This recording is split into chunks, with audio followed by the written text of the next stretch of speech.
নতুন ব্লগে আপনাদের সবাইকে স্বাগত জানাই। আর আপনাদের নিশ্চয়ই পুজোর শপিং বা কেনাকাটা শেষ হয়ে গেছে এবং আমারও মোটামুটি শপিং শেষ।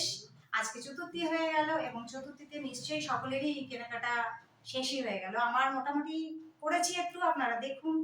আমি যা যা শপিং করেছি আপনাদের সাথে আমি শেয়ার করতে চাই, আপনারা দেখুন এবং ভালো লাগলে কমেন্ট করুন, শেয়ার করুন। এই দেখুন, এই একটা কুর্তি কিনেছি। আমি বেশি কেনাকাটা আমার নিজের জন্য করিনি, আমার হাজবেন্ড বা ছেলের জন্যও করিনি, কেননা জানি না পুজোতে ঘুরতে পারবো কিনা, যা বৃষ্টি শুরু হয়েছে তার জন্য। এই দেখুন, এই একটা কুর্তি কিনেছি আমার জন্য, এই একটা কুর্তি কিনেছি আমার জন্য। এই দেখতে পাচ্ছেন সবাই, এটা আমার হাজবেন্ডের জন্য টি শার্ট। দেখুন, এই একটা টি শার্ট আমার হাজবেন্ডের জন্য, দুটোই হোয়াইট কালার। হোয়াইটটা বেশি ভালো লাগলো তাই হোয়াইট কালার নিলাম দুটোই। এটা আমার ছেলের একটা ফর্মাল একটা প্যান্ট কিনেছে, সবসময় জিন্স পরে বলে, বললো মা ফর্মালি পরবো, ফর্মালি একটা প্যান্ট কিনেছে।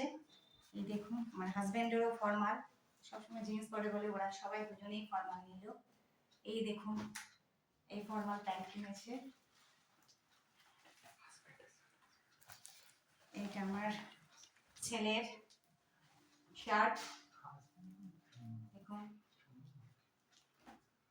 ছেলের জন্য এই একটা শার্ট কিনেছি, এই একটা শার্ট ছেলের জন্য, দুটো শার্ট, একটা কুর্তা, একটা কুর্তাও কিনেছি, কুর্তাটাও আপনাদেরকে দেখাই। এই দেখুন বন্ধুরা, এই একটা কুর্তা কিনেছে, ভালো লাগলে দেখুন, কমেন্ট করুন। জানি না কেমন হয়েছে, আপনাদের সাথে শেয়ার করলাম। আজকের মতো ব্লগটা শেষ করছি এই দিয়ে। সবাই ভালো থাকুন, সুস্থ থাকুন।